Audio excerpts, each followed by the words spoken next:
I spent the night before our wedding with my ex. His reaction left me in tears.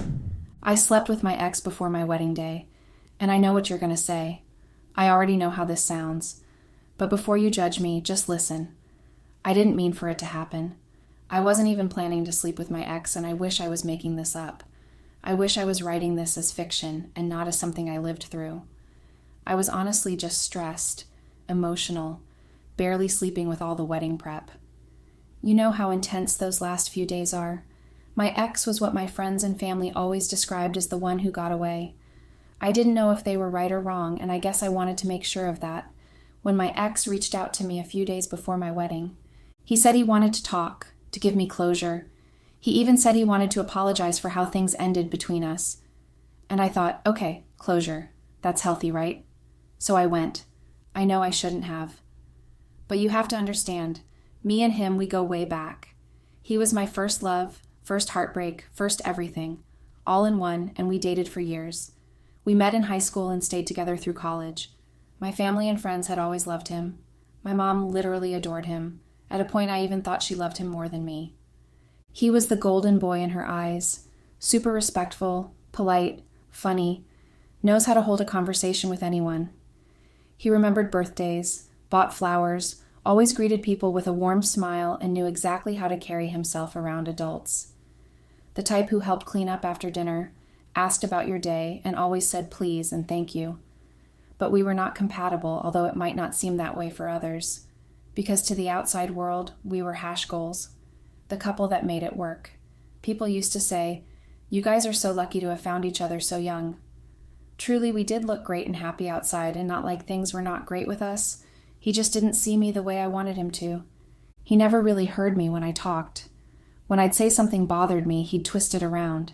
He made me feel like I was being too dramatic, or that I was too sensitive. He'd ghost me during arguments, then act like everything was fine a few days later, as if my feelings had an expiration date. It was subtle, but constant, and I confused it for normal. I spent years minimizing myself for the sake of keeping it peaceful. Eventually, I hit a wall. I told him I couldn't do it anymore. That being in love with someone who only liked the version of me that didn't challenge him wasn't love at all. So we broke up. Few months later, I met my now ex-fiancé, Mark. He was sweet and the complete opposite of my ex. He was calm and emotionally honest. He didn't play games or try to guilt-trip me at all, and I didn't have to rehearse how to bring up how I felt. He listened. He held space for me. And for the first time, I didn't feel like too much, and I didn't feel small. It was then I realized I wasn't asking for too much. I was just asking the wrong person. Everything I wanted from my ex, I found it in someone who didn't need convincing to love me right. So a year into our relationship, he proposed, saying he wanted to spend the rest of his life with me. That night was emotional, and I felt very lucky and special. Fast forward to a few days before the wedding. I was just trying to relax after a long day when I got a call from an unknown number. I answered the call only to find out that it was my ex. I was shocked when I heard his voice. My heart was beating so fast. I didn't expect him to call him, but he mentioned he heard that I was getting married and he wanted to reach out to congratulate me and also apologize for how things turned out to be in the past. He also stated he wanted to see me before the wedding to apologize properly, talk things through just to make sure we were on good terms, and everything was resolved before I moved on to the next phase of my life. I told him I'd think about it. After that call, I was torn. Honestly, at first, I didn't want to go. I thought about it for a few days. I started second-guessing. Like, what if I needed to hear him out to finally let go? What if part of me still had something unfinished? It felt insane to even consider it, especially the night before my wedding. But it bothered me. The whole thing sat heavy on my chest. So I called my best friend and told her everything. And she said something that stuck with me. If it's weighing on you that much, maybe you should go. Not for him, but for you. Just to close the door, clean it all up emotionally, tie your own loose ends. And I knew she was right. Sometimes peace isn't about avoiding the past. It's about facing it head on, so it doesn't follow you into your future. So I went, and it wasn't about wanting him back. It was about putting an end to it properly before starting this new chapter with my fiancé. I called him that evening, and I told him I was ready to give him a chance to say whatever he had to say.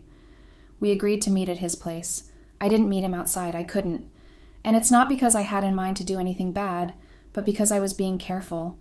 I didn't want someone to run into us, some random person from his circle, or worse, mine. Or people that knew our history, the kind who'd take one look, snap a photo, or half hear a conversation and run straight to social media with, "You'll never guess who I saw her with the night before her wedding."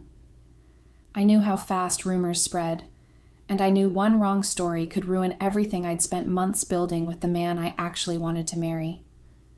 So I met him at his house, and now you should understand that it was not because I had anything to hide, but because I had everything to protect, and I couldn't even protect it at the end. We sat down in his living room, and for a while it was quiet and awkward. You could feel that it was just the kind of silence that's heavy with everything you never said when you had the chance. Then he broke the silence and started talking. First he complimented me, saying I still looked very beautiful, and he was happy to see that I still had my glow, and I appreciated him. Then he said he was sorry. It was not just a vague sorry for how things ended, but a real one. He walked through the ways he shut me down emotionally, the times he made me feel small, how he always ran from conversations that mattered. He said he was selfish and emotionally immature. He said he thought he was doing his best, but the truth is, I was the one carrying everything. That he didn't know how to love me right back then, but now he had time to reflect and he finally sees it. And yeah, I cried a little. Okay, not a little, because hearing someone finally get it after all the pain hits different. But I didn't cry because I missed him. I cried because I had finally been seen, even though it had to be after our breakup. I wasn't the only one that cried. He cried too, and then he said he hoped I didn't hate him for how he treated me, and then he asked if a part of me still loved him. And I told him I don't hate him, and that a part of me will always love him, but that part isn't driving anymore. I appreciated his apology, and I really do. And the truth is, the version of me that loved him doesn't exist anymore, and I was glad to make that known to him. After that, we just talked, like really talked. Not about any deep stuff, just catching up and everything else. Like old friends who somehow forgot the wreckage between them. We even started reminiscing, laughing even. We decided to drink some wine while at it. I know, it sounds wild. Me, the night before my wedding, sitting in my ex's living room with a glass of wine in hand, laughing about stupid memories like we weren't once in a messy relationship. But there we were. He even joked, like half serious, half teasing, that if we had told someone years ago that he wouldn't be the groom, nobody would have believed it. And honestly, he wasn't wrong. When we were dating, like I said earlier, my family adored him. They practically gave us their blessing, and even now, I don't even think they've fully moved on from that fantasy, even though I know they love Mark, my fiancé now. But I also never really gave them the details when me and my ex broke up. I just told them our lives weren't aligned anymore, that we grew apart. I didn't mention anything else. I spared them the details, the mess of it all. Anyway, at one point he looked at me and said he hoped I chose a good man, someone who treats you better than he ever could, and I smiled and said, I did. I told him about Mark, about how kind he is and he's gorgeous, inside and out, and that he would probably like him if they met. He laughed and said he didn't think he'd like him, but he wished me the best anyway. It wasn't a bitter response. It was just honesty, and I actually understood him. Then somehow, like we always do, we slipped back into memory lane, the old road. He asked if, back then, I ever saw this future, me marrying someone else and him sitting here wishing me well. I said, no, I never saw this and not like this. But life happens. And sometimes the life you pictured dies quietly while a better one grows in its place, and all you can do is accept it and embrace it, even if part of you remembers what could have been. But then one thing led to another. I know. Don't roll your eyes, I hate me too. But it wasn't just sex. I think it was grief, closure, or even confusion, because during when we were talking due to how he was now, the person that I've always wanted him to be, I started to think if my family and friends were right, and if he was truly the one who got away. It's not like I was considering changing my mind towards him. I couldn't never, because that would mean hurting Mark, and that was the last thing I wanted. After our intimate moment, which I would love to call a mistake, I realized it was late at night, and I couldn't leave anymore, so I ended up spending the night there. I left early the next morning and I blocked his number. I took 3 showers because I was feeling disgusted by my actions. I started saying out to myself that it was just a one-time thing. A goodbye. A mistake, yes, but one I could fix. I thought if I loved my fiancé enough, that love would erase it. That he'd never have to know. That I could bury it deep and spend the rest of our lives making it up to him in small and quiet ways. It was my wedding day, a beautiful day for Mark and I didn't want anything to come in between us. I had to make sure it stayed that way. Even when my best friend asked if I was able to meet my ex and how did the meeting go, I tried my best to not tell her truth. I lied and told her we just met for a brief moment, and I felt I'm more peaceful now and that there was nothing to worry about. I felt bad, though, because I never had to lie to her about anything, and I wanted to tell her truth after the wedding because I wanted to be careful. An hour before the wedding, while I was getting ready with my best friend, makeup artist, and bridesmaids, I was on edge because even when I tried to bury it under the excitement and chaos of the wedding day, my guilt was already eating at me. I was pretending to be fine and mentally screaming at myself and comforting myself at the same time that everything will be all right. Then I checked my phone and boom, I saw the tag.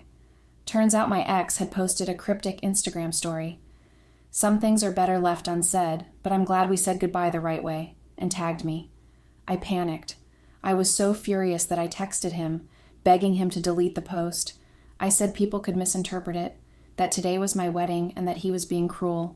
Then I typed a second message. What happened between us last night was an accident. It was never supposed to happen. Please delete that post. It'll ruin everything. Except I didn't send it to my ex. I sent it to Mark, my fiancé, the man I was about to marry in less than an hour. And I didn't even realize that until I was halfway down the aisle and realized he wasn't there. He never showed up, and I tried to contact him. And that's when I realized the mistake I made. I almost fainted. I was literally out of breath. I was humiliated and embarrassed in front of all our guests. His number wasn't reachable, and perhaps you would be wondering why I didn't check the message after I sent it. Unluckily for me, after I sent that text, I got busy instantly, and I didn't even bother to check my phone anymore because I didn't want my ex to be a distraction that day and make me waver again about how I felt with I did the previous night.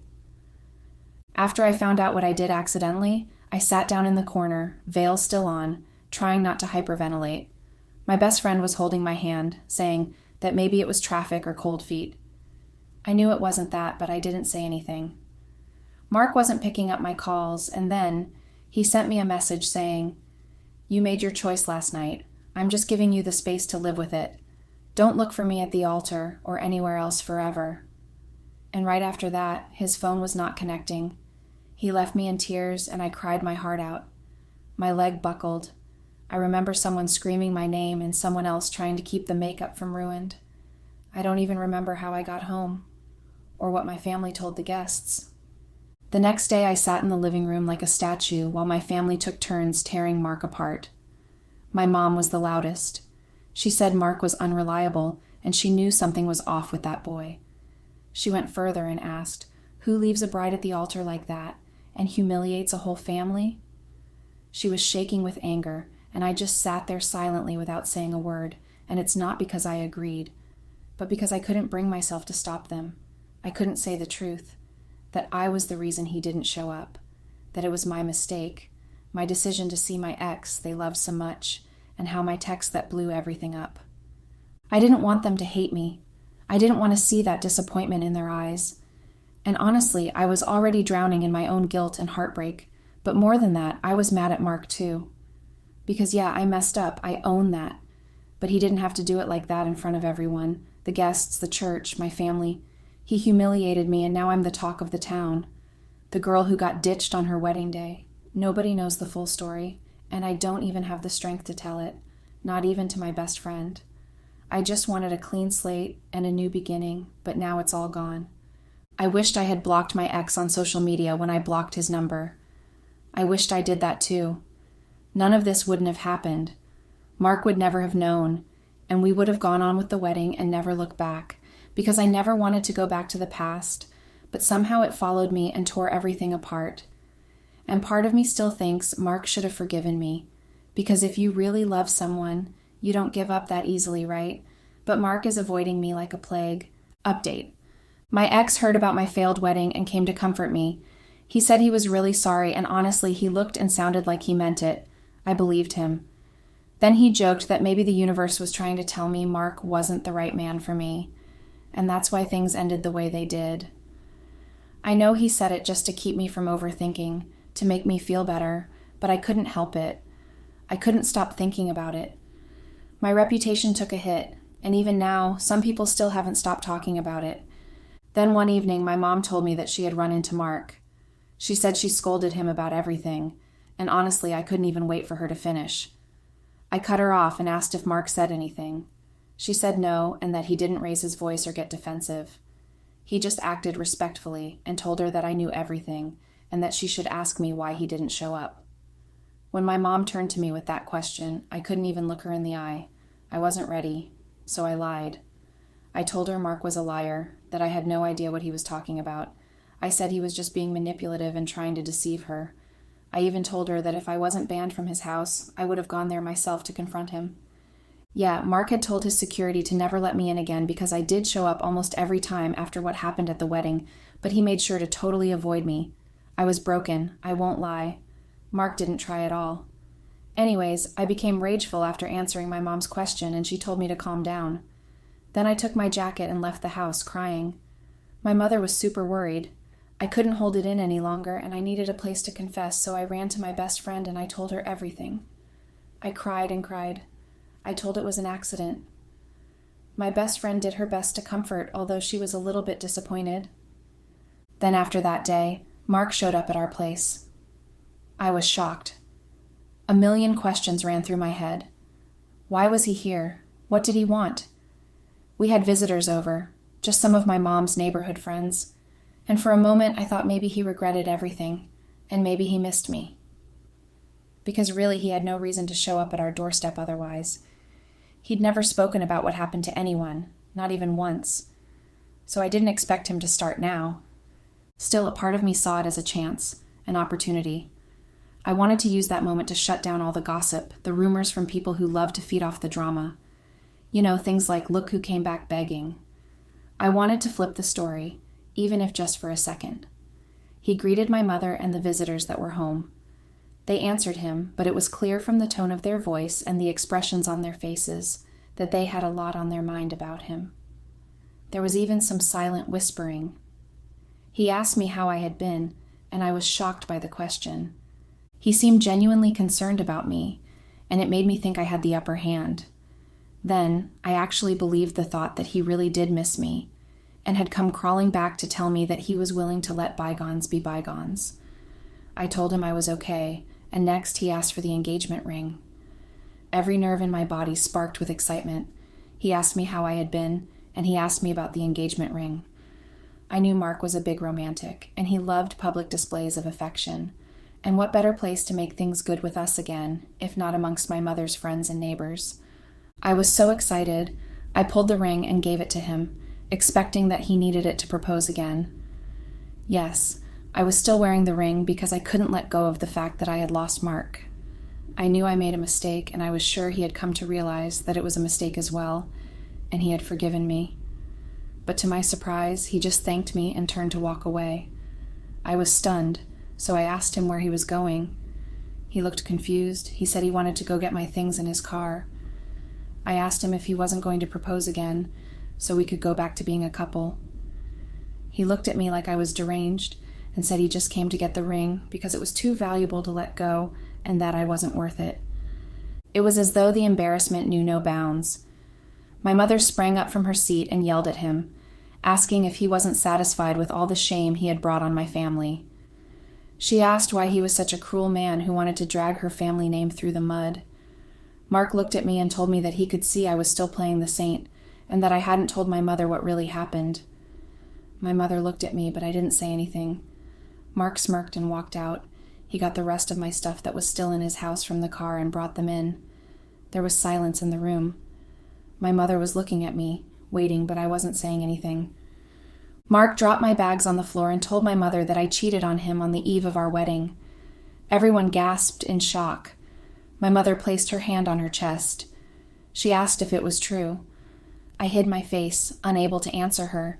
She shouted at me, asking me to give her an answer.